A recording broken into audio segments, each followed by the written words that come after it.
معزز ناظرین، سر، ساز اور آواز کے اس پروگرام میں ہم آپ کا استقبال کرتے ہیں۔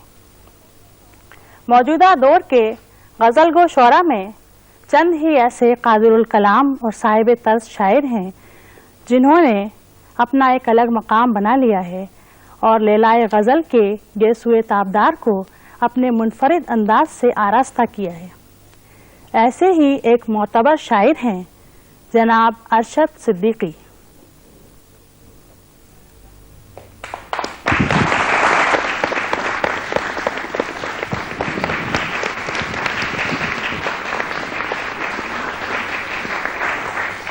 برق افلاک گرے یا غم دنیا ٹوٹے، برق افلاک گرے یا غم دنیا ٹوٹے، وحشت دل کا نہ اس زلف سے رشتہ ٹوٹے، تم بھی خاموش ہو، تم بھی خاموش ہو، یادوں کی حسین تصویروں، کچھ تو بولو کہ سکوت غم فردہ ٹوٹے، کچھ تو بولو کہ طلسم غم فردہ ٹوٹے، آسمانوں پہ رہو چاہے جہاں بھی ارشد، آسمانوں میں رہو چاہے جہاں بھی ارشد، اس زمیں سے نہ مگر درد کا رشتہ ٹوٹے۔ در حقیقت سرزمین بھوپال سے شعر و ادب کا رشتہ بہت پرانا ہے۔ چنانچہ محمد ارشد صدیقی اگرچہ ساگر میں پیدا ہوئے لیکن بھوپال کو انہوں نے اپنا وطن ثانی بنا لیا۔ حمیدیہ کالج بھوپال سے آپ نے اپنی اعلیٰ تعلیم کی تکمیل کی اور یہ بڑی قابل قدر بات ہے کہ انٹر سے ایم اے تک تمام امتحانات امتیازی درجے سے کامیاب کیے اور گولڈ میڈل بھی حاصل کیے۔ بھوپال کی شعری ادبی محفلوں کے آپ روح رواں رہے ہیں اور بھوپال کے اردو اکیڈمی مدھیہ پردیش نے آپ کی شعری صلاحیتوں کا اعتراف کرتے ہوئے آپ کو سراج میر خان سحر ایوارڈ سے بھی نوازا۔ محترم ارشد صدیقی نہ صرف غزل کے شاعر ہیں بلکہ آپ کا ایک عظیم کارنامہ انگریزی نظموں کا وہ منظوم ترجمہ ہے جو آپ نے عکس خیال کے نام سے ترتیب دے کے شائع کروایا ہے۔ ان نظموں میں انگریزی شعراء کے مرکزی خیال کو آپ نے ایسے خوبصورت فنی انداز میں پیش کیا ہے کہ فکر اور احساس کی تابناکی میں کہیں بھی کمی نہیں آنے پاتی۔ محترم ارشد صدیقی ہمارے درمیان موجود ہیں، میری ان سے گزارش ہے کہ وہ یہاں تشریف لائیں اور ہمیں اپنے تازہ کلام سے نوازیں۔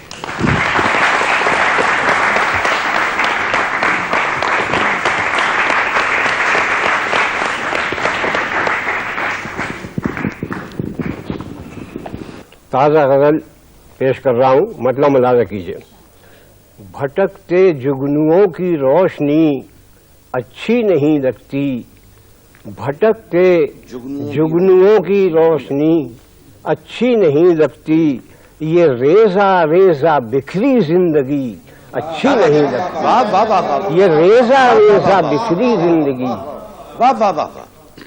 اچھی نہیں لگتی، سبک روز زندگی کی بات ہی کچھ اور ہوتی ہے، سبک روز زندگی کی بات ہی کچھ اور ہوتی ہے، کنارے توڑنے والی ندی اچھی نہیں لگتی، کنارے توڑنے والی ندی اچھی نہیں لگتی۔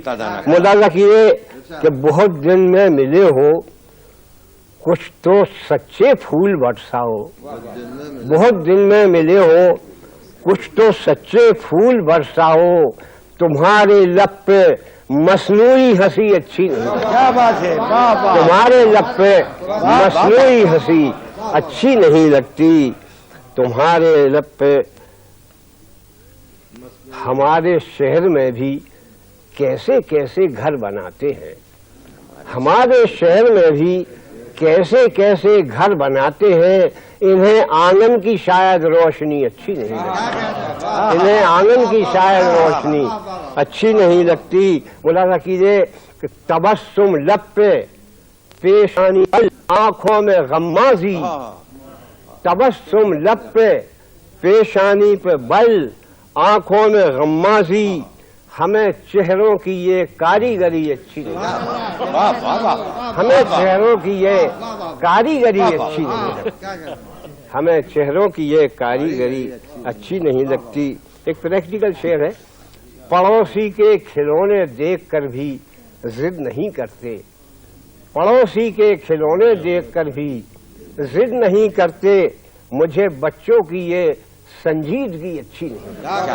واہ، بچوں کی یہ سنجیدگی، واہ واہ واہ واہ واہ، مجھے بچوں کی یہ سنجیدگی اچھی نہیں لگتی۔ ایک اور شعر ہے، کچھ اس میں آج کے ماحول پر تو ہلکا سا طنز ہے۔ لباسوں سے بھی آگے بڑھ گئی، لباسوں سے بھی آگے بڑھ گئیں جسموں کی تنویریں، لباسوں سے بھی آگے بڑھ گئیں جسموں کی تنویریں، کھلی سڑکوں پہ اتنی روشنی اچھی نہیں، کھلی سڑکوں پہ اتنی روشنی اچھی نہیں لگتی۔ بہت اچھا، لباسوں سے بھی آگے بڑھ گئیں جسموں کی تنویریں، کھلی سڑکوں پہ اتنی روشنی اچھی نہیں لگتی۔ وہ مقطع ہے کہ مسلسل دستکوں کا سلسلہ تھمسا گیا ارشد، مسلسل دستکوں کا سلسلہ تھمسا گیا ارشد، فضائے دل میں اتنی خاموشی اچھی نہیں، فضائے دل میں اتنی خاموشی نہیں لگتی۔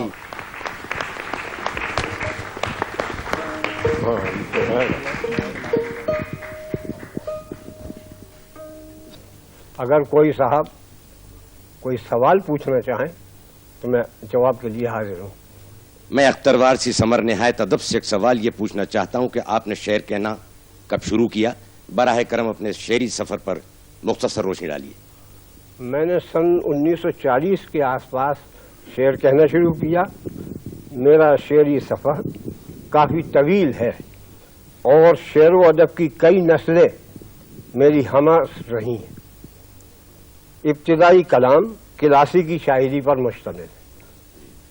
سن 47 کے قریب سے میں نے ترقی پسند شاعری شروع کی اور یہ سلسلہ دیر تک جاری رہا، جبکہ سن 60 اور 70 عیسوی کی دہائیوں میں جدید شاعری کی نمائندگی کرتا رہا۔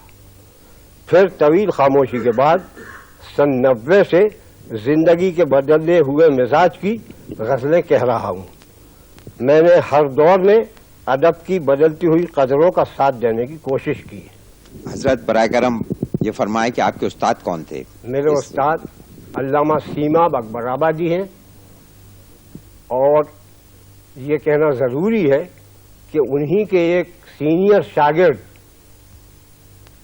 حضرت طرفہ قریشی سے میں نے اپنے ابتدائی کلام پر اصلاح لی ہے، لیکن میں زمانے اور ماحول کو اپنا سب سے بڑا رہبر مانتا ہوں۔ میں شریف شفائی آپ سے ایک سوال عرض کر رہا ہوں، بتانے کی زحمت گوارا کریں گے۔ آپ کا شعری سرمایہ کتنے شعری مجموعوں کی شکل میں ہے؟ تقریباً 6 مجموعے تو میرے تیار ہیں، جن میں سے 2 شائع ہو چکے ہیں، اور 7واں مجموعہ جو غزلیں آج کل کہہ رہا ہوں وہ مرتب ہو رہا ہے۔ میں ناصر ساجن آپ سے ایک چھوٹا سا سوال پوچھنا چاہ رہا ہوں کہ آپ کے فکری رجحانات کیا ہیں؟ میں ایک شعر میں بیان کر دیتا ہوں۔ جی سر۔ آسمانوں میں رہو چاہے جہاں بھی ارشد، آسمانوں میں رہو چاہے جہاں بھی ارشد، اس زمین سے نہ مگر درد کا رشتہ ٹوٹے، اس زمین سے نہ مگر درد کا رشتہ ٹوٹے۔ ساتواں کون ہے؟ آپ نے اپنی شعری تصنیف خوابزار کا انتساب اپنی مرحومہ اہلیہ کے نام کیا ہے، اس کی کوئی خاص وجہ؟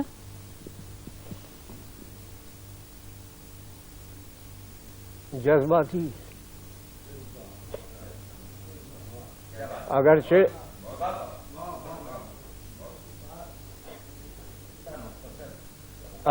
شاخ گلستاں پہ، اگرچہ شاخ گلستاں پہ ایک رات رہا،